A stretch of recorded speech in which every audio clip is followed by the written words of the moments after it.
All right, we're very excited about this next panel, which is about the latest in light-based additive manufacturing. So we'll hear a lot about photopolymers and light. I'm super excited.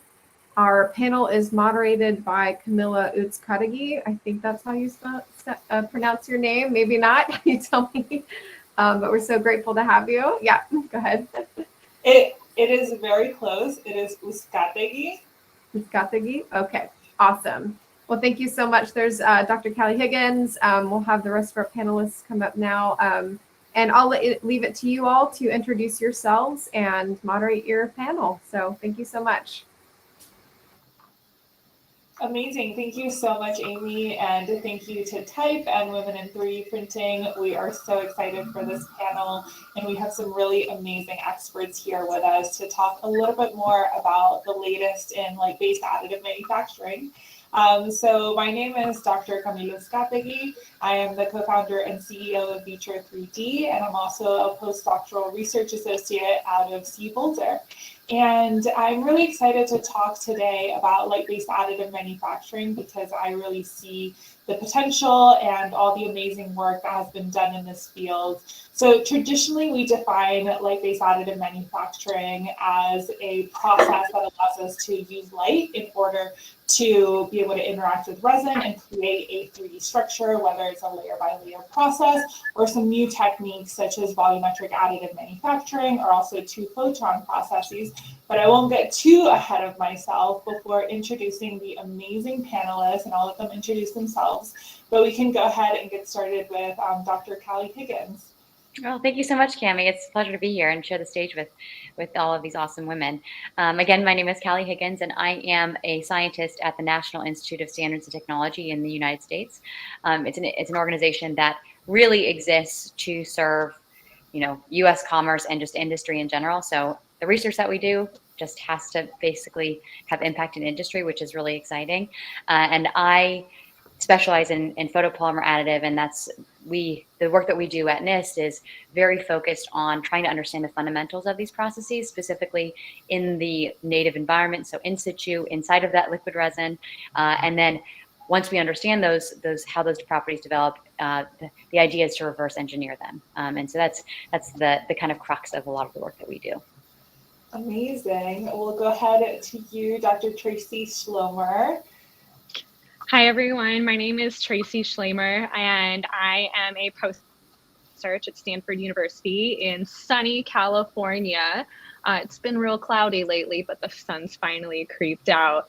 So I am doing work. I'm a chemist by training, and I am in an electrical engineering department right now, working at the intersection of the printing work and photonics and a little bit of hardware. We'll say I dabble, and specifically towards using a process called triplet fusion upconversion for volumetric 3D printing. Awesome. And Juliana, you can go ahead as well. Hi, thank you very much. Hi, everyone. My name is Juliana. I'm a Brazilian dentist. My specialty is orthodontist. So I'm a PhD student at the São Paulo State University, and I'm as well studying about 3D printing my PhD. So I work a lot with orthodontic aligners, and we use a lot of 3D printing to make the orthodontic aligners. In my PhD thesis, we're studying the development of resins to directly 3D print the aligners. So instead of 3D printing a lot of models, we are developing the resins to 3D print directly the aligner to try to make a more sustainable workflow in dentistry. So that's a little bit of what I'm doing. Amazing. So as you all can see, we have a lot of diverse expertise here on the panel. And I want to really emphasize that our goal in this panel is to make this topic as engaging and applicable for as many as possible. So please do ask questions in the chat, engage with us, put things in the Q&A. I will be looking at that as I moderate. But to get us started, my first question for all the amazing panelists is, why should people care about light-based additive manufacturing? And anybody can go ahead and answer the question. You're muted, Callie. Excellent. Gotta love that. You'd think I'd learn after almost 3 years. So I'm happy to start. So I have gotten, I kind of got into 3D printing, specifically this type of 3D printing about 10 years ago. And it was definitely much more in its infancy, which is interesting because it was invented in the 80s. But I think the patent had just gone up. And so all these companies were coming to market. And so there wasn't that many publications yet. And so it was an exciting time to really start diving into the research. And I think what I've started to recognize, and I think a lot of people in industry have started to recognize as well, is this specific type of 3D printing is just so unique in that once we understand the properties of these type of prints, or like in the native environment, we can then completely engineer a three-dimensional environment for, say, tissues or cell-like structures, such that we can control the chemistry, the mechanical properties, even magnetic properties. In some cases, these technologies are really evolving so quickly. So I just see so much power in the capability and the potential that I'm excited to have so many awesome researchers coming onto the market. Yes, I think this type of additive manufacturing is changing the whole manufacturing industry. We can make complex and personalized products with high precision and high speed. And talking about my area a little bit, this type of AM has changed the way the dentistry is made for the last 100 years. So now we can provide so much better care for our patients with better quality and high speed. So the patient has a much better product from us. And just to add on to that, what can't you do? It really redefines the definition of rapid prototyping in a variety of fields. So to even just piggyback a little bit off of Juliana, obviously dental is a huge, huge opportunity. But imagine 3D printing parts for our bodies that are truly personalized using stereolithography. And actually what's interesting, especially about biological based printing, there's a whole host of challenges and opportunities there, but really that size scale is a big challenge in getting the precision that's required. But the opportunities are endless when you want to actually prototype a product. Yeah, that's amazing. I feel like I am so inspired by both the comments around what is capable in this type of 3D printing in terms of applications and tissue engineering and things that are really customized to our bodies, but also what is coming out and what is new in these new applications. And I'm actually going to take a question from the audience because I think it's really relevant, which is, what is your wish list for material properties you would like to see with photopolymer resins? And I think this question is a little deeper than surface level because it's really dependent on the light-based additive manufacturing method that you're using. So some wish lists for volumetric printing, for example, which is something that we work on in our lab, is we want the material to be transparent. We need light to be able to go through it, which might be very different for other light-based additive manufacturing techniques. So I'll pose a question to all of you. What is your wish list for material properties? I think my first one right now is transparency. I'd go with mechanical properties and making sure that we are able to control them and characterize them quite well. But what about you, Callie? What do you think? Yeah, so that's that's an awesome question. And I think, you highlighted it very well. It's so dependent on the technology and also the application. That's what I think is so powerful about this specific type of printing, is that it's not just isolated to, say, tissue engineering or automotive applications or, a whole host of other applications. And so, for instance, if we're trying to put this part into a car, we need the part to be not have high UV degradation. And so, because car parts get exposed to lots of light, and so it can't degrade rapidly over time in sunlight. And that's just an interesting use case that I just wouldn't have necessarily realized that we needed to do that fatigue kind of test. Whereas in tissue engineering, every tissue needs very different properties and components that need to be inside those initial materials. But the beauty of this technique is that I really see that we will have the flexibility to actually print this whole host of different properties, and really target, for tissue engineering purposes specifically, very unique tissues. Like, so say bone, for instance, we can engineer those kinds of moduli and chemical structures. And then same thing goes for, let's say that we need to recapitulate cartilage, which I know, Cammy, you have a lot of expertise in. So it's all very different, but targeting specific applications is really critical.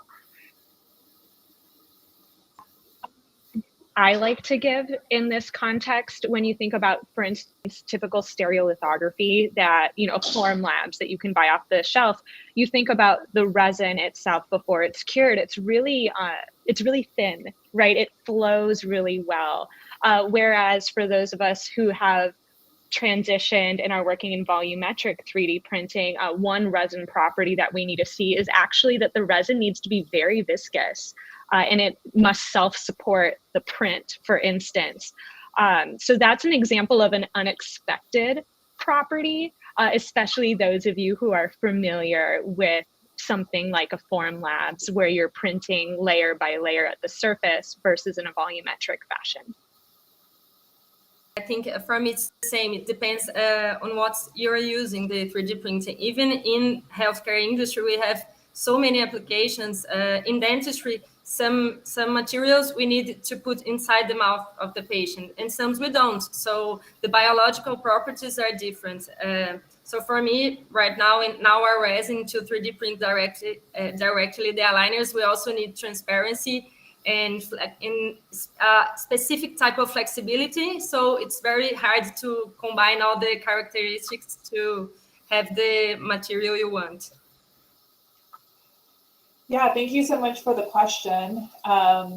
I am going to move to one of my questions, but we will come back to the Q&A. And I think this is a great segue, which is, what are some recent advances in industry or academia that you're really excited about that could potentially address some of these challenges and applications? And I'll pass it to Tracy just to mix things up a little bit. So some current challenges. And some current advances based on this. Oh, man. Hopefully. Okay.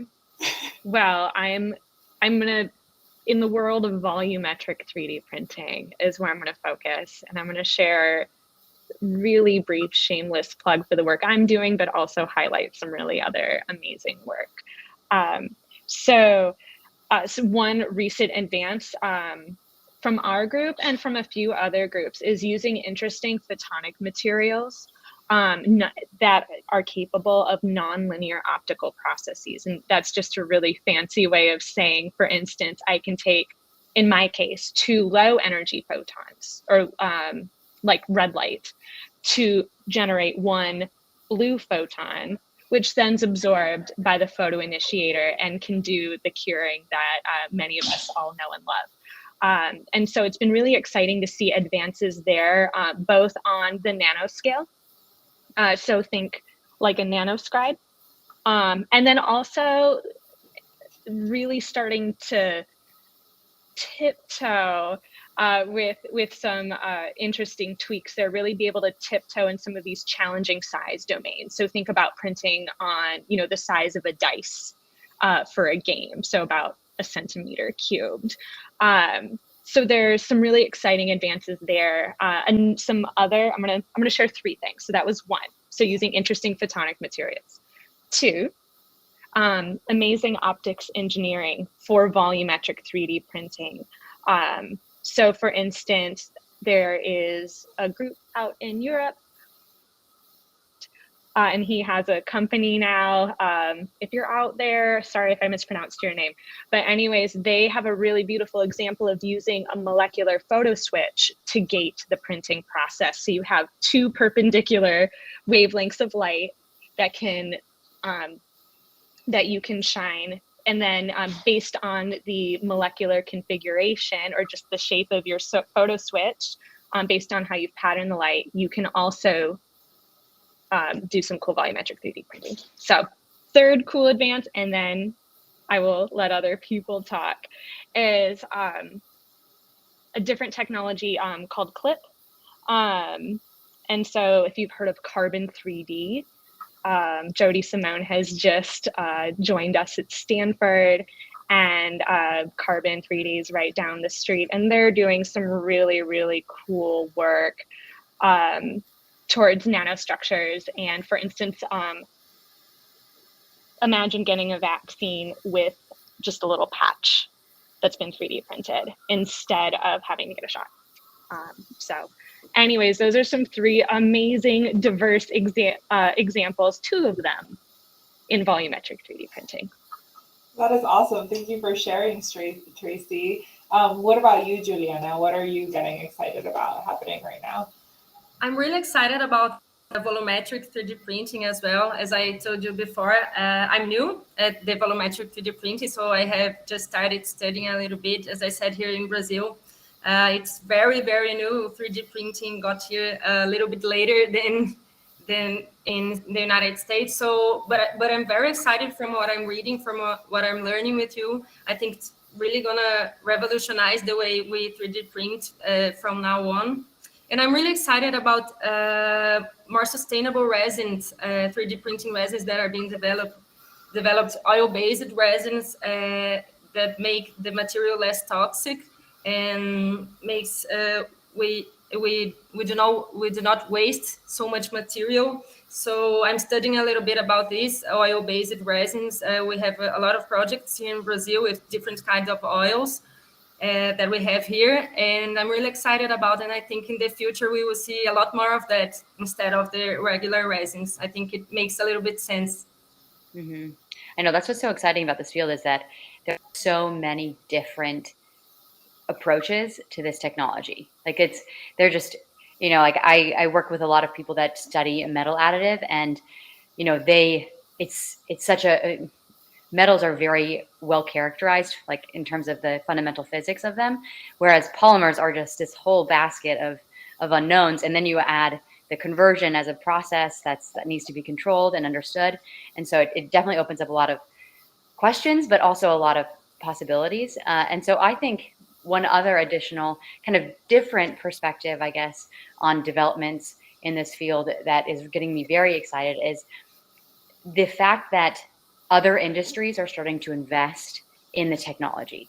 So, you have a company that specializes in tissue engineering, for instance. They have no background in 3D printing, but all of a sudden they're starting to interact more with specifically 3D printing companies because, there's no need to reinvent the wheel. So let's now get the best and most brilliant minds in the tissue engineering world and combine them with our amazing, material scientists. And all of a sudden we can have a very productive and possibly like world-changing, tissue engineering research going forward. And so I think that's been really helpful and important in terms of pushing this field forward, because I think these companies are starting to recognize a lot of the value in the printing itself and a lot of investment. And so the investment part is the most, that's the most important in terms of progress, because otherwise we're not going to make a ton of progress if there isn't funding. And so I think it's not necessarily specific to the technology itself, but it's really a critical piece to make this a successful technology. Absolutely. I feel like this kind of covered a lot of those aspects and how broad the field is. Yeah. One question I just have, really, just as a follow-up to Tracy, because you mentioned my background is optics, so my training is optics, so I really love that I get so excited to talk more with optics people. And one interesting question that I have for you is with using this multi-photon or triplet state kind of up conversion, depends on what state you're using, but technology is throughput. So if you need 2 photons for every single polymerization event, or initiating event, I'm just curious as to how you guys are tackling that low throughput that has generally been associated with multi-photon or 2-photon techniques. Gosh, I feel like I want you all to know that this is not a planted question. Okay, I'm so grateful for this question. It's an awesome question. So for our work in particular, so just to give a really brief context, if you Google nanoscribe, this is a commercially available technology that you can print. You know, if you've ever seen those amazing 3D prints of, you know, like a castle on a pencil tip, you know, and things like that, that was probably printed with something using 2 photon absorption based polymerization. If you have an extra couple $1 million laying around, you can have your own nanoscribe just for you. And maybe let me know, because maybe I'll use it too. But anyway, so the nanoscribe is limited. It's an amazing technology, first and foremost. It's an amazing thing. You're limited to very, very small size scales, and you're limited to slow speeds because they rely on molecules simultaneously absorbing 2 photons to generate 1 high energy photon that then is absorbed by the photoinitiator and then does the printing. And so it is slow because that process is really unlikely. You're also using pulsed lasers, so you have heating issues, and all of this kind of culminates in very small volumes and very, very slow prints. So for context, something on the scale of 1 millimeter cubed, which this is too big, like I can't really well demonstrate that. You can always play with the parameters, but it's going to take you a few hours for an average case. You can make it take longer. You could maybe make it a little shorter, but on the scale of a few hours. So anyways, so back to your question, Callie, I just wanted to give the audience a little context. For the work that we're doing, it is a net 2 photon, but I'm not going to go into the photophysics. It's amazing. It's magical. Google it. But triplet fusion up conversion. But ultimately, each molecule has just a single photon absorption. So basically, it's much more efficient. So instead of for 2 photon absorption, the power densities required are like 10 to the 12th. The unit doesn't matter. It's just really big. We can print. We have a couple of optical setups. One of them is just a hat FDM printer, where instead of the extrusion nozzle, we glued a laser and an optical train. I medium. I don't recommend it at all. And so we can print kind of like a little 1 grain of rice at a time. For instance, for those of you who've calibrated 3D printers, we printed Benchy in just under 2 hours. That's on a cube scale, so that's 1,000 times larger. Now we also built a DMD printer, and when I say we, I want to give credit where credit is due to some of my colleagues, and now I have learned about it in our group. But we can print 2D objects using a digital micromirror device, which is just a projection system. And we, instead of using a laser at 10 to the 5th power, you know, we're, a few orders of magnitude lower than that. And then in the order of 30 seconds or less, depending on the power density. So yeah, so much faster, much faster, much lower power densities are accessible. And what was the resolution on that? Because you were mentioning one of the favorable aspects of it was the fact that you could keep that high resolution. Yeah, and so we make an estimate, tens of microns. We make an estimate. The optics and the resin in our case really dictate the resolution. Right.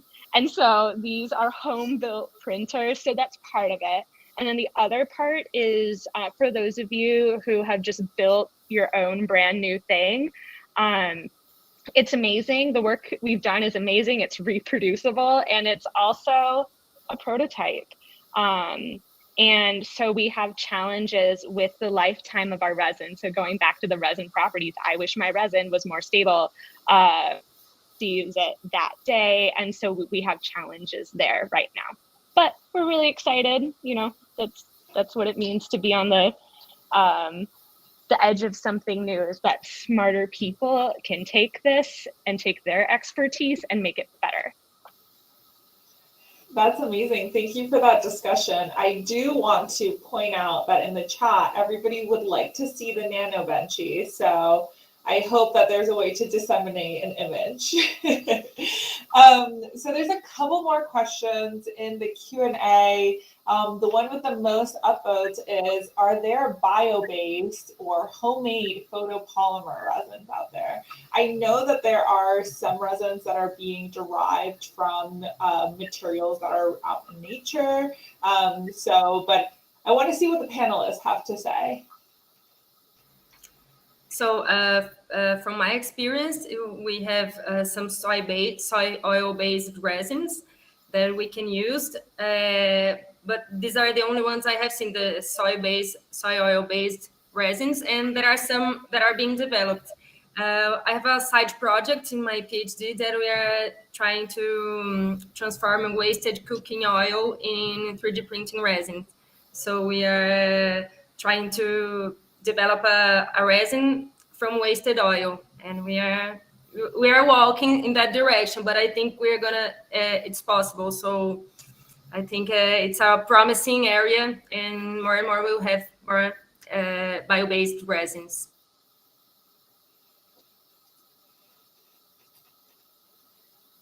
Do any of the other panelists have any thoughts on the bio-based resin? I mean, I think there's a lot of investment. I think there's a lot of people that want to do it. I guess I'm not sure about what the homemade aspect means. But in terms of just like bio-based and like, something that's, more recyclable, like there's a lot of motivation, and there are, substantial number of researchers that are devoted to, that space. But I think commercially they're not as available yet as other traditional not bio-based resins out there. But there is enough motivation, I think, from a lot of different governments specifically for sustainable technologies and just sustainable materials like this, that I could see there being a substantial growth in that market in the next couple of years. Just to also comment on that, I wonder, and no one has to respond to this maybe, but, what is the definition of a bio-based resin? And just thinking about how do we even define it, because I'll bet you might be able to find something, but but it gets complicated really quickly. Think of how we throw out the word organic in our society. So bio-based is maybe hopefully a really positive attribute, but it depends what you want to do with it, and it also depends where you're sourcing it as well. So as you and we all continue, that's just something for us to think about. Thank you for that, Tracy. Go ahead, Juliana. No, I think maybe they're talking about biodegradable resin. So we have a few on the market. That is different than how I interpreted that question. Yes, that is different. Yes. When you're talking about the chemistry of the resin, there are different properties, but I think about that as well.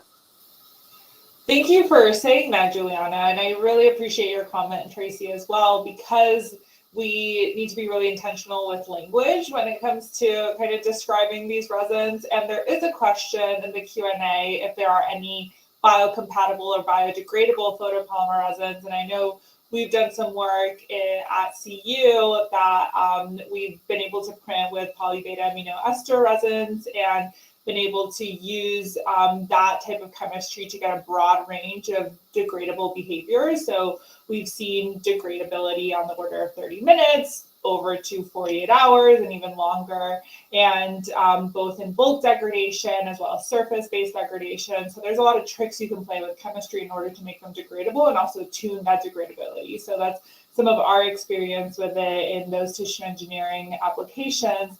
But I know, Juliana, you talked about it briefly, if there are any other degradable resins that you all have worked with.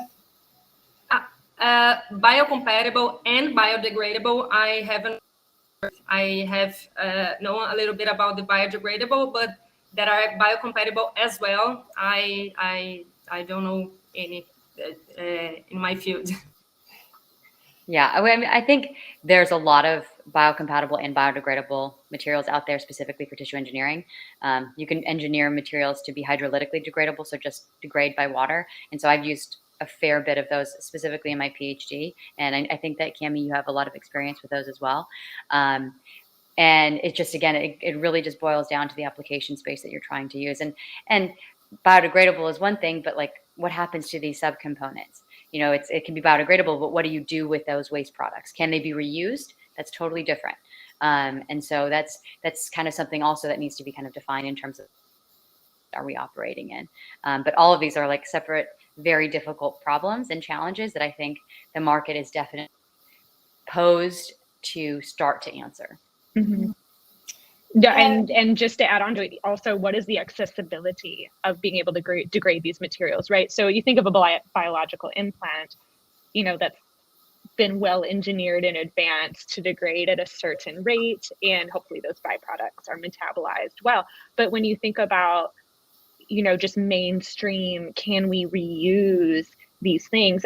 You know, are they accessible on a consumer individual scale, or are they really only accessible on an industrial scale because you need the volume to make it cost effective? So those are things that we talk about. Yeah, and one little last caveat I'd like to add to that question is something that I will take from my scientific advisor, which is, what does biocompatible even mean? And we should go and talk about cytocompatible, because it's all going to be specific to the cells that the material is interacting with. So something might be compatible with blood cells, but it might not be compatible with bone cells. So I think moving into kind of cytocompatibility and testing whether it's compatible with a specific cell type for the specific application will end up being more relevant than this broader kind of biocompatible umbrella. But that's a little nitpicky. I just wanted to throw that in there. So there's another question here that I think is really interesting, which is 3D printing materials and printers are more devoted to plastic materials and metal. So I'm thinking of like selective laser sintering or any of the light-based additive manufacturing we've talked about here. And they're asking why and what are the challenges for rubbery / elastomeric materials based 3D printing. And I have some ideas, but I've talked a little bit too much right now. So I'm going to pass it over to you, Callie. What do you think? Yeah, that's a great question. So I have a fair bit of experience in this, you know, trying to understand the space of materials that we can print, specifically for photopolymer additive. But we can print rubbery and viscoelastic materials. That's kind of the beauty of the technology. And plastics can be both of those, rubbery and elastomeric. But some of the challenges that inherent to these structures is that they do have, because they're rubbery at room temperature, that means that their glass transition temperature is associated, you know, it's obviously we're operating in a different area than, say, a very stiff plastic. And this makes it challenging because it changes the properties of the material before it's printed. So you have a lot of diffusion that's happening during the process. You have a lot of swelling that can happen during the printing process. And all of these influence the fidelity of the print and ultimately your throughput. And so it's definitely a challenge, but that's one of the things that I think this field and this technology specifically can tackle, because you have the flexibility to even print these materials though. I know that FDM has, or not necessarily FDM, but SLS has done some work in this space because they have a little bit different flexibility. But I think that we definitely are currently printing those types of materials. It's just a matter of overcoming some of these, like, you know, inherent challenges in the reaction process. While I'm not in this space, something that I just see as has been a significant challenge is also interfaces of composite materials. You know, you can have material 1, material 2 with whatever properties, and Callie just talked about even the challenges in defining bulk properties in a material, which are the simpler properties to define. It's always tough, but really marrying to really print composite materials that are used all around I would us. argue even that every single print that you have is to a degree a composite material, because every single layer in volumetric it's obviously different because you have absorptive properties and polymerization that's not quite so dependent on where you're shining light from. But for traditional SLS or SLA rather, or like, you know, projection-based systems, Yeah. you are inherently engineering the material to have a gradient in mechanical and chemical properties at every No, single that's level. fair. No, And so that's bulk fair. properties are, you know, we don't even, bulk properties are out the window for us. Like that doesn't, that there's no real scenario in which a bulk property, I think, can make sense, because, you know, once you change the layer thickness or the properties of the resin, it totally changes the whole thing. And so it is exactly, but that's that is the challenge, is understanding what happens. Like, how do you make sure that you have proper adhesion between these composite structures? And I think that kind of highlights and points to one of the questions in the Q&A, which is talking about ceramic-based materials. Yes. And those are just so challenging, because you have they're inherently going to, you know, either, you know, absorb light or deflect light in a manner that makes it very difficult to polymerize any kind of thick structure. But there is substantial research that's actually going on in the field right now to print, you know, these kinds of ceramic-based structures. And I think, you know, it's challenging, but there's some interesting work that's going on to actually use some of these particles as almost lensing particles, so that you can, you know, wrap the light around the particles and then send the light to polymerize the resin that's surrounding these ceramics. And so that's interesting. I mean, it's obviously still research based, but I think it's a challenging but very important research direction that the field is starting to get into. Absolutely. So there's a lot of questions in the Q&A, so maybe let's go on to the next one. And I see, which light-based technology do you see the most applicable to larger scale industrial printing, e.g. pumping out multiple models on a single bed, and what is the best resolution achievable? So the first thing that comes to mind for me is what Vitro3D is doing. They have this really amazing technology where they have really large format 3D printing, and because of all of the heat that is generated because of this really large format, they have a very special way of ensuring that heat does not add up with this oil-based bath underneath. So it's kind of the first thing that comes up for me, and I know that they're really trying to move into these larger industrial printing applications. But what comes up for the other panelists?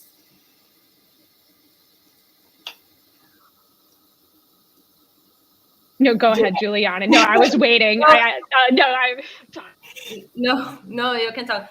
I don't work in the large scale industry, but I agree with what Camille said, and I think the light-based AM has a lot of different sizes of printing that we can do, that we can make. Large industries in dentistry, we use large light-based AM printers in our field, and I think that's it. We have, as we work with very small pieces, we need to have high resolution. So we work with DLP printers really well in large scale with very high resolution. From my West Coast United States perspective, I mean, and again, this question, it depends what you want, but what is challenging about Carbon 3D is that you can lease an instrument or they will print it for you. So I don't know if this question was geared towards truly like an industrial scale, or like, hey, this is a large scale thing I can access. So it's less accessible to the public, but I mean, you can buy Nike shoes that are printed by Carbon 3D. And I think I'm not cool enough to wear them, but people are very excited about them. You know, they have collaborations. And then in terms of, they have collaborations with other large industrial partners. It's $1 billion company. What is really interesting to me as I see some of the, you know, research scale stuff that people are doing here, about resolution. And this is flabbergasting. Now, resolution costs you time, like I am taking up right now speaking, but in the Z, resolution is typically the most challenging for any type of printing, just hands down. And their Z resolution is, for all intents and purposes, can be infinitesimally small, which is baffling to me. And I'm not versed on the mathematics, but it's something I directly asked a researcher giving a talk about, because they neglected to say something, and then they're like, oh, because we don't really have issues with that. Yeah, I think that's a good question. And then from a different from taking it from a different perspective, I think one of the, there's a lot of focus on, okay, so how big of a print can you actually end up making? But in working with a lot of companies, what I've come to recognize is that's not the bottleneck in any of these fabrication techniques. It is the post-processing that is the bottleneck.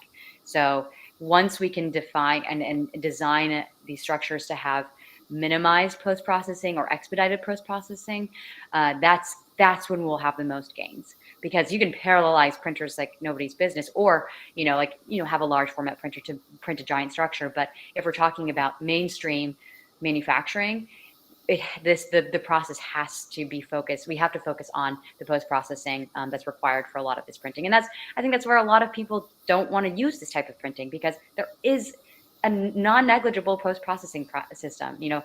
We use carcinogenic materials, and some of the most common photoinitiators that we're using, the FDA just said, like, no, like those are all carcinogenic. We need to figure out ways to dispose of that. And that's huge. Like that's like crippling for an industry. And so if there are ways to kind of overcome that, because once it's polymerized into a structure, it's no longer carcinogenic, obviously. But if it's still in resin form, that's where we have a lot of complications.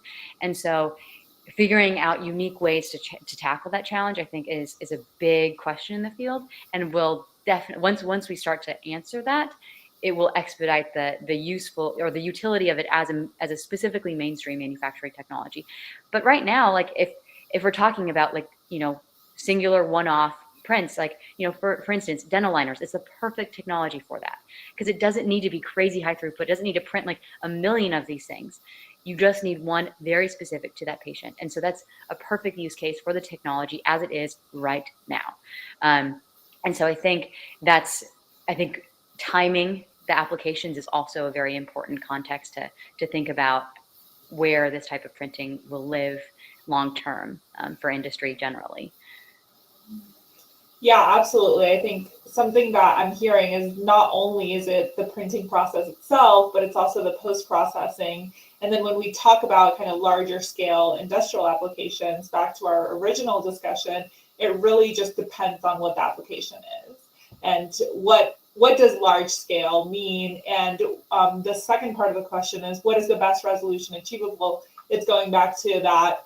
Its application, it is hardware based, it is material based, because that interaction between light and material is going to determine your resolution, because of diffusion, because of all of these amazing things happening during the 3D printing process, which we've all written papers about.